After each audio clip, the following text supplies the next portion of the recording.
호세아 6장 1절부터 6절까지의 말씀입니다.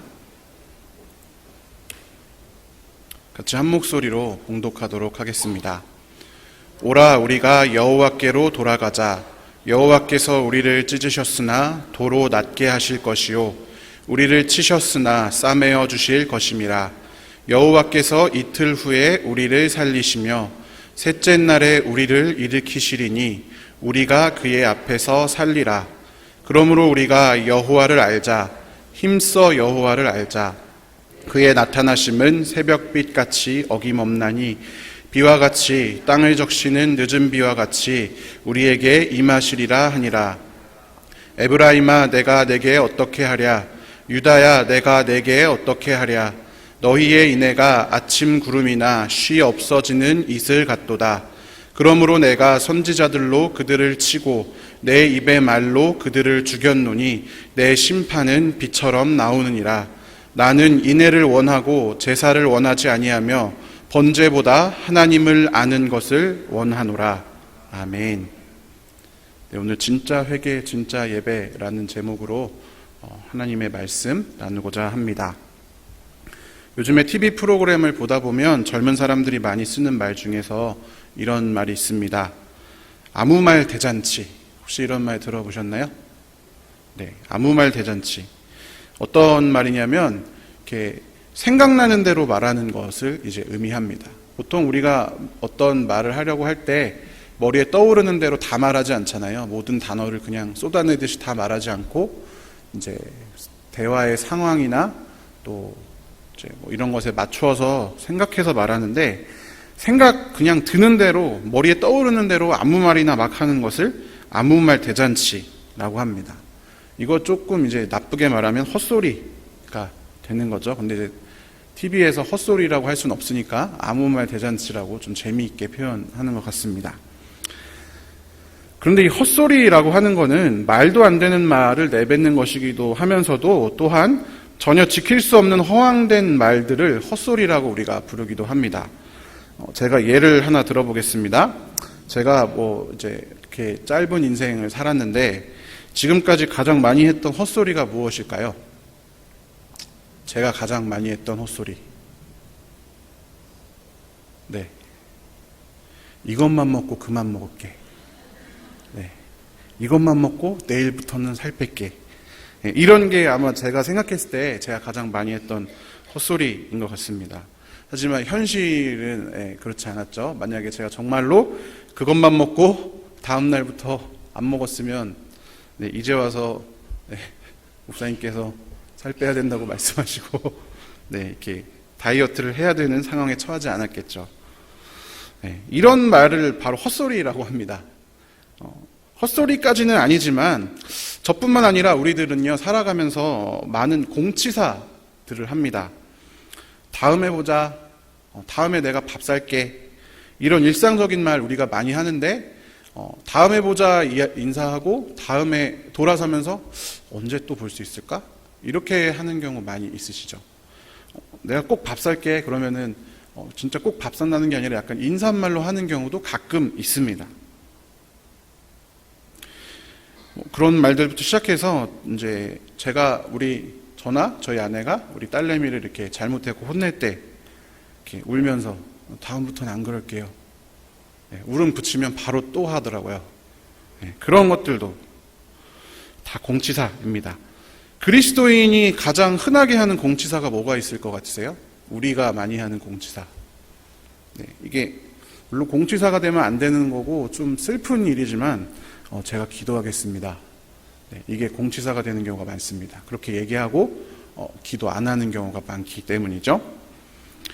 근데 이러한 말들의 공통점은 무엇일까요?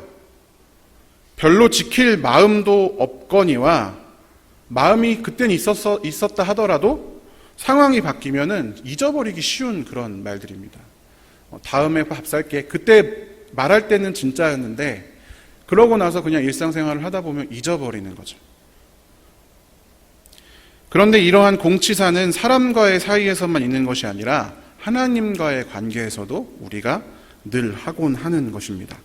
수많은 예배, 기도회, 여러분들은 모르지만 저는 지금까지 수많은 예배, 기도회, 수련회 다니면서 제가 하나님께 했던 약속이나 다짐의 말, 또는 제가 찬양 회중으로서 아니면 찬양 인도하면서 불렀던 찬양, 그럴 때 들었던 가사, 그때 드렸던 마음, 이렇게 하나도 빠짐없이 쭉 적어보면요, 아마 책 한 권을 쓸 수 있을 거라고 생각해요. 목록 1, 하나님 앞에 나는 정직하겠다, 2, 이런 거 쭉 써보면. 하지만 오늘도 늘 그렇듯이 지키지 않을 하나님께 드리는 또 하나의 약속을 그 하나님과의 약속 일기장 목록에 하나 더 추가하곤 하는 게 저의 인생, 또 우리의 인생입니다. 여러분, 하나님께 드렸던 약속이나 고백이나 결단을 얼마나 지키면서 살고 계십니까?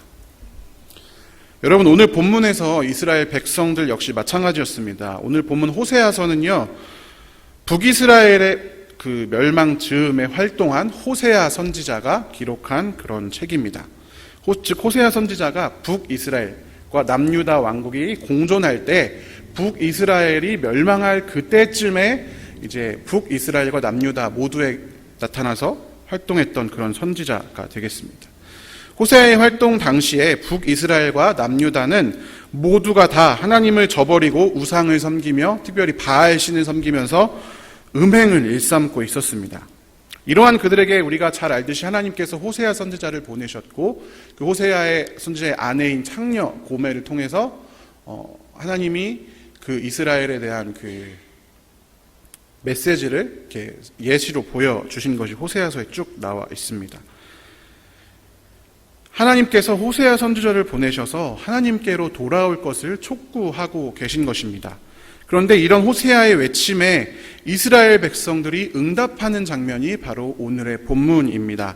다 같이 호세아 6장 1절부터 3절까지의 말씀을 같이 읽어보겠습니다. 오라 우리가 여호와께로 돌아가자. 여호와께서 우리를 찢으셨으나 도로 낫게 하실 것이요 우리를 치셨으나 싸매어 주실 것임이라.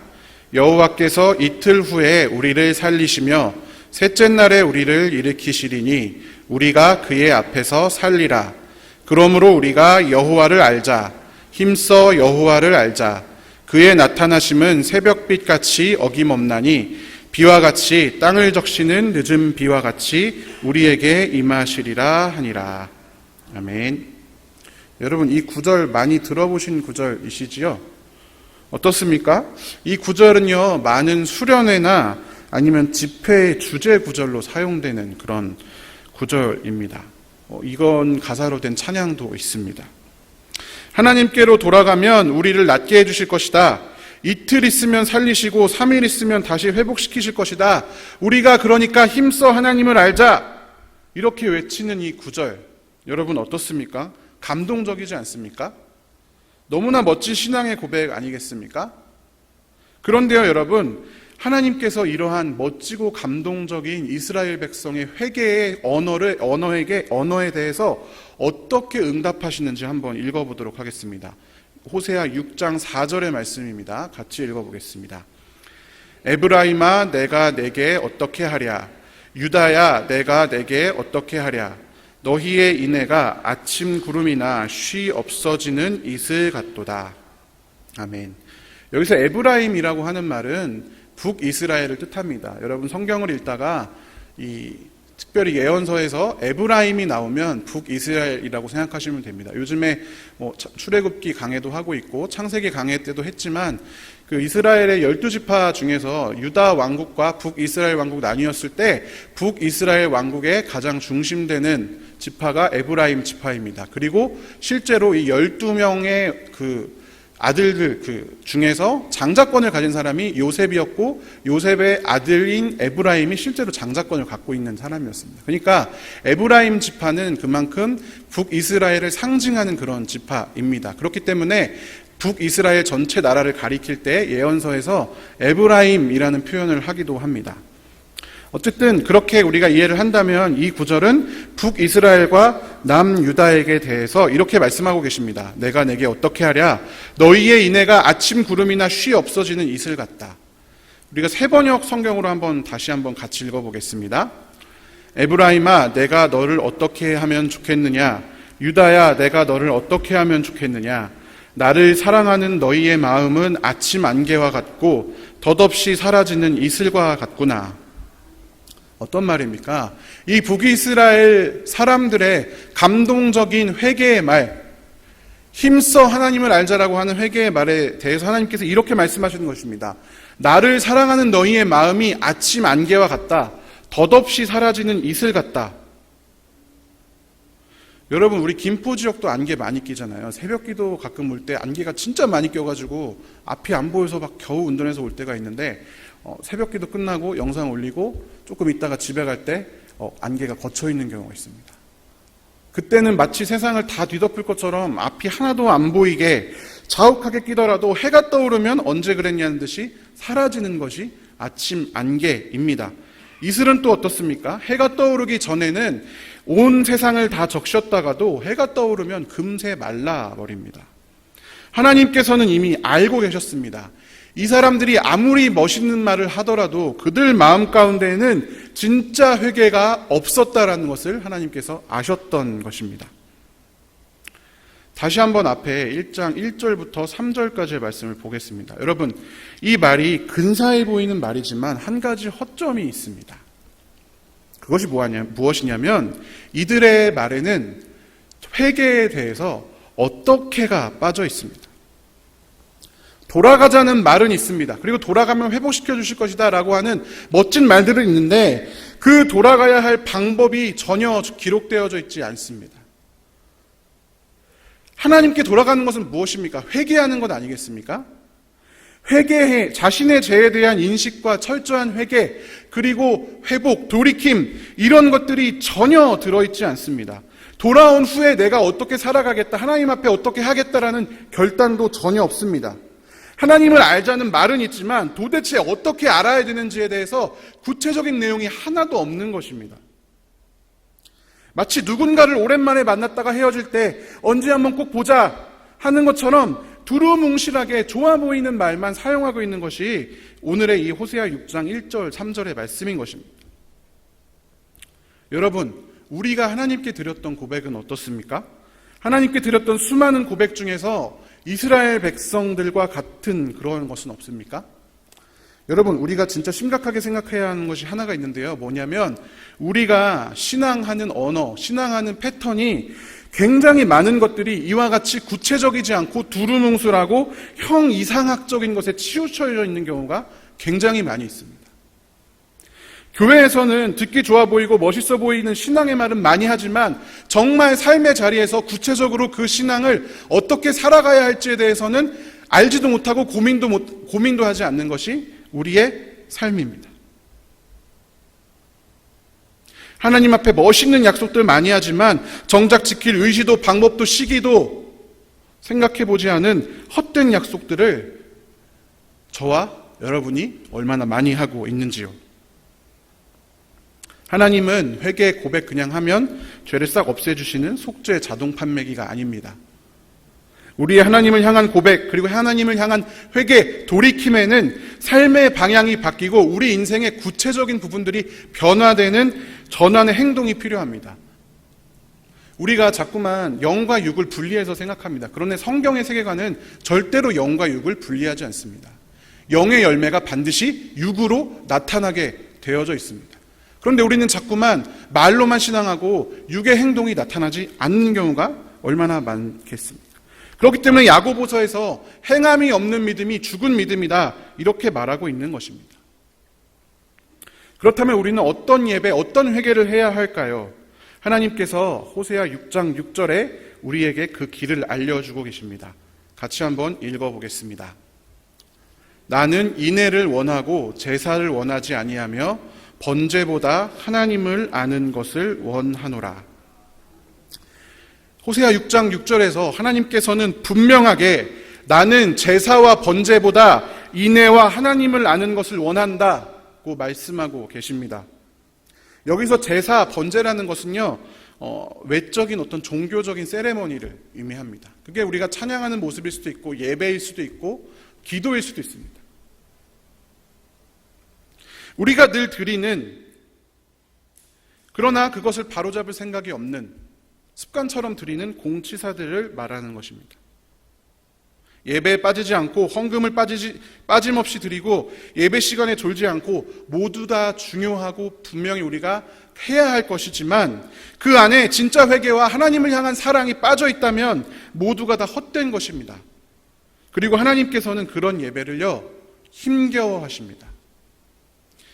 이사야서 1장에 이런 말이 있습니다. 제가 새 번역으로 같이 한번 읽어보겠습니다. 주님께서 말씀하신다. 무엇하러 나에게 이 많은 제물을 바치느냐? 나는 이제 순양의 번제물과 살찐 짐승의 기름기가 지겹고 나는 이제 수송아지와 어린 양과 숫 염소의 피도 싫다. 너희가 나의 앞에 보이러 오지만 누가 너희에게 그것을 요구하였느냐? 나의 뜰만 밟을 뿐이다. 다시는 헛된 제물을 가져오지 말아라. 다 쓸모없는 것들이다. 분향하는 것도 나에게는 역겹고 초하루와 안식일과 대회로 모이는 것도 참을 수 없으며 거룩한 집회를 열어놓고 못된 짓도 함께하는 것을 내가 더 이상 견딜 수 없다. 나는 정말로 너희의 초하루 행사와 정한 절기들이 싫다. 그것들은 오히려 나에게 짐이 될 뿐이다. 그것들을 짊어지기에는 내가 너무 지쳤다. 너희가 팔을 벌리고 기도한다 하더라도 나는 거들떠보지도 않겠다. 너희가 아무리 많이 기도를 한다 하여도 나는 듣지 않겠다. 너희의 손에는 피가 가득하다. 이것이 이사야서 1장에서 하나님께서 이스라엘 백성들에게 선포하고 계신 말씀입니다. 제가 이 구절을 읽으면서 굉장히 쇼킹했어요. 하나님이 우리 예배를, 나의 예배를 힘겨워하실 수 있구나. 내 예배가 하나님을 지치게 할 수 있구나. 내 예배가 내가 하나님께 막 예배 드리고 찬양하고 하나님 벌써 막 점프 뛰고 그랬는데 하나님이 그 예배를 역겨워하실 수 있구나.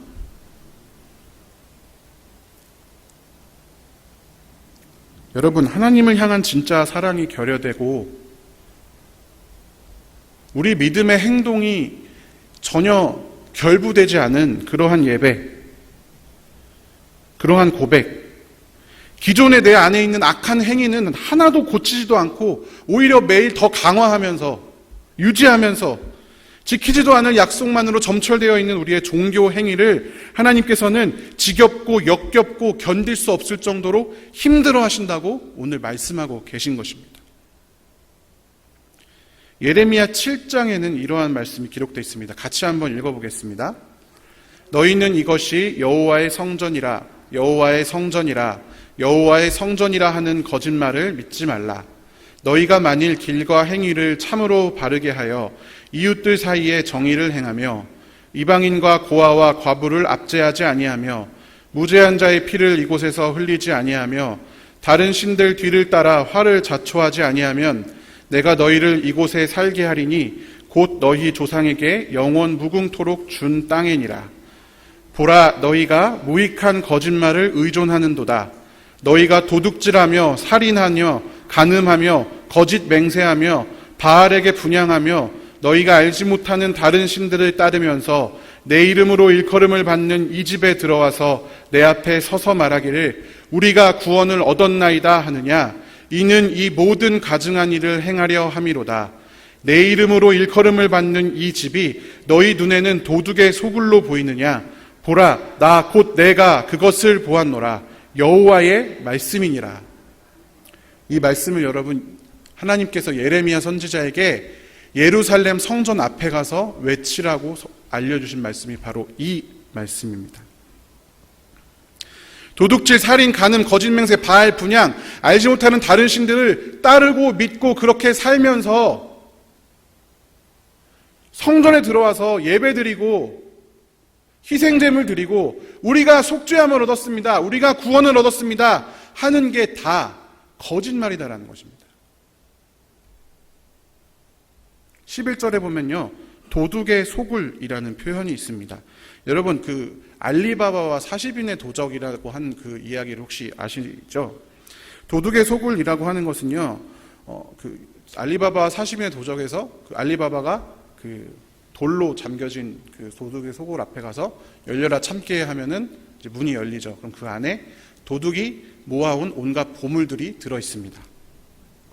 도둑의 소굴은 도둑이 훔쳐온 죄의 결과물들을 쌓아놓은 장소를 의미하는 것입니다. 여러분, 우리의 회개, 우리가 이곳에 와서 드리는 회개의 기도가 세상에서 열심히 벌어온 나의 죄의 목록들을 쭉 적어가지고 그냥 그 안에 넣어만 두는, 그리고 또 나가서 열심히 죄를 벌어서 또 교회에다 쌓아놓고, 또 열심히 벌어서 또 교회에다 쌓아놓고, 그러한 도둑의 소굴은 아니겠냐는 것입니다.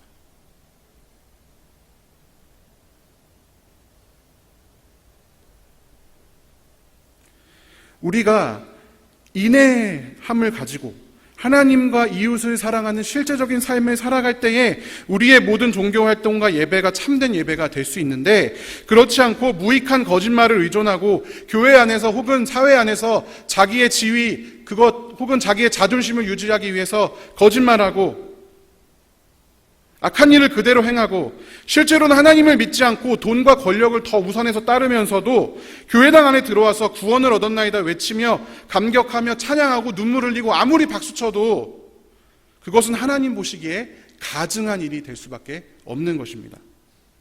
하나님께서는 이러한 행위를 원하시는 것이 아니라 인애와 하나님을 아는 것을 원하신다라고 하는 것이 오늘 호세아 6장 6절에서 말씀하고 계신 것입니다.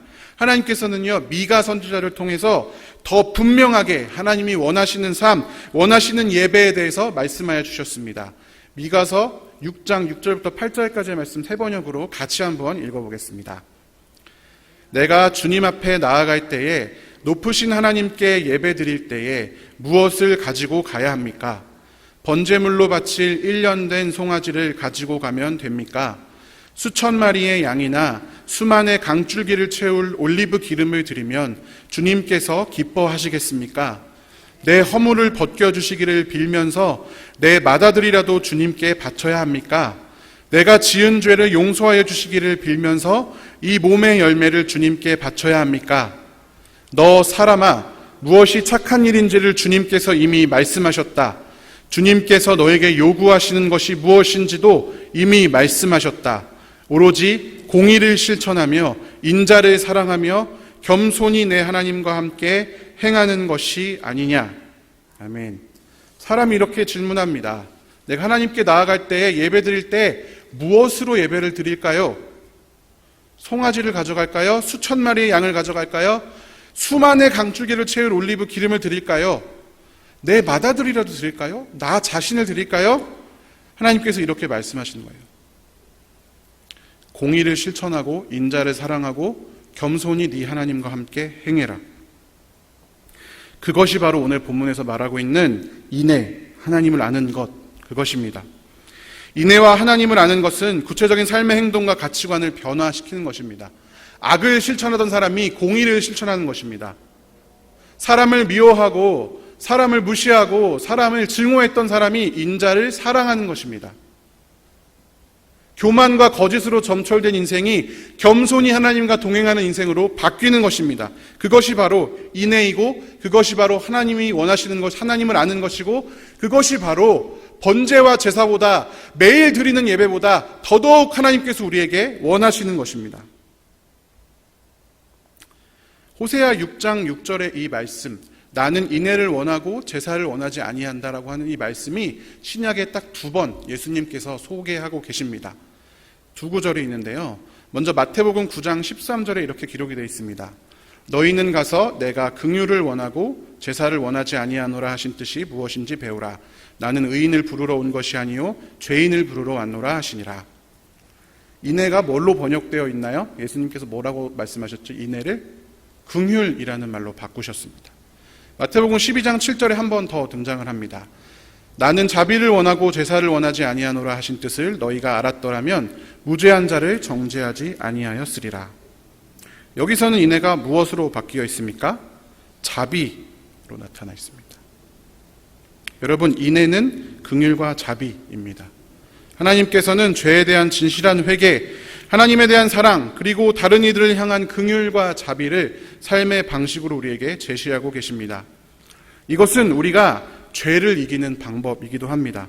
자꾸만 우리는 죄를 피하려고 합니다. 악한 것을 피하려고 하고 악을 짓지 않으려고 자꾸만 나를 가둡니다. 그런데 성경에서 사도 바울이 분명히 이야기하고 있습니다. 선으로 악을 이기라. 우리가 이 땅에서 악을 이기고 하나님 뜻대로 살아갈 수 있는 방법은 선을 행하는 것입니다. 악을 피하는 것이 아니라 선으로 악을 이기는 것이 우리가 해야 할 일들인 것입니다. 이것이 우리 안에 있을 때에 우리에게 참된 예배, 참된 회개, 하나님이 받으시는 아름다운 예배가 성립하는 것입니다. 말씀을 정리하겠습니다. 우리의 예배 모습 어떠합니까? 우리의 삶 어떠합니까? 우리의 회개는 어떻습니까? 우리의 신앙은 어떻습니까?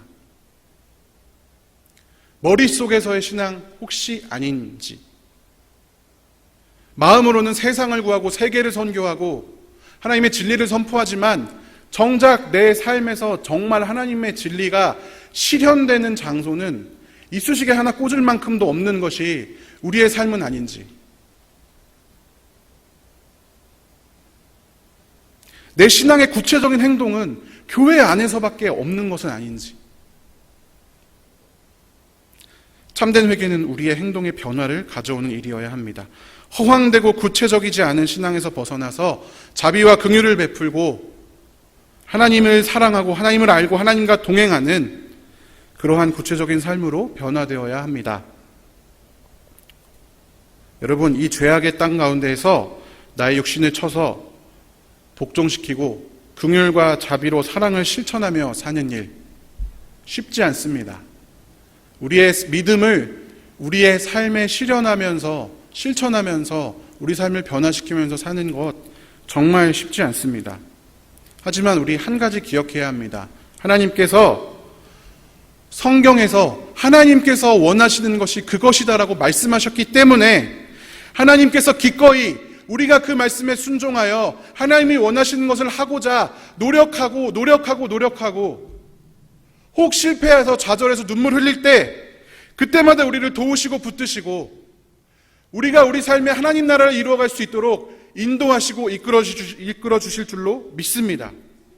참된 회개와 참된 예배의 자리로 나아가고자 이 자리에 모여서 함께 예배하는 우리 귀한 아름다운 교회 모든 성도 여러분,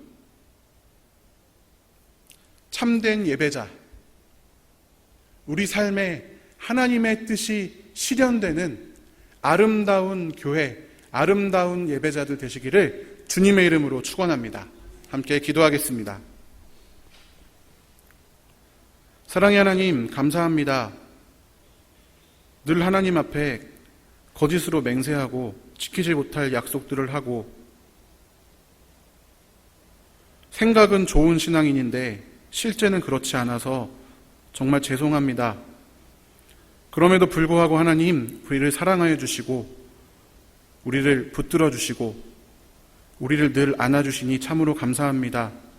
이제 우리가 그 사랑을 따라 우리도 다른 사람들을 사랑하고 다른 사람에게 긍휼과 자비를 베풀며 하나님을 알고 하나님을 따라 겸손히 살아가는, 그래서 우리 삶의 자리에 생각만의 신앙이 아니라 정말 하나님의 가치관이, 하나님 나라가 실현되는 그러한 믿음의 자녀들, 그러한 성도들 될 수 있도록 우리와 함께하여 주시옵소서. 그것이 너무나 쉽지 않음을 고백합니다. 우리가 늘 하는 말, 현실과 성경은 달라, 현실과 믿음은 달라. 정말 그렇습니다. 우리가 현실에서 하나님 뜻을 실현하려고 하면 너무나 어렵습니다. 주님, 그러나 설령 우리가 실패하고 좌절하고 상처받는다 할지언정 주님께서 우리 위로하시고 우리 붙드시고 우리와 함께 하실 줄 믿습니다. 왜냐하면 그것이 하나님이 원하시는 것이기 때문입니다. 하나님, 여기 모여 함께 예배하고 함께 기도하는 우리 모두가 하나님이 원하시는 삶을 살아가는 아름다운 성도들 되도록 인도하여 주시옵소서. 감사드리며 살아계신 예수님의 이름으로 기도합니다. 아멘.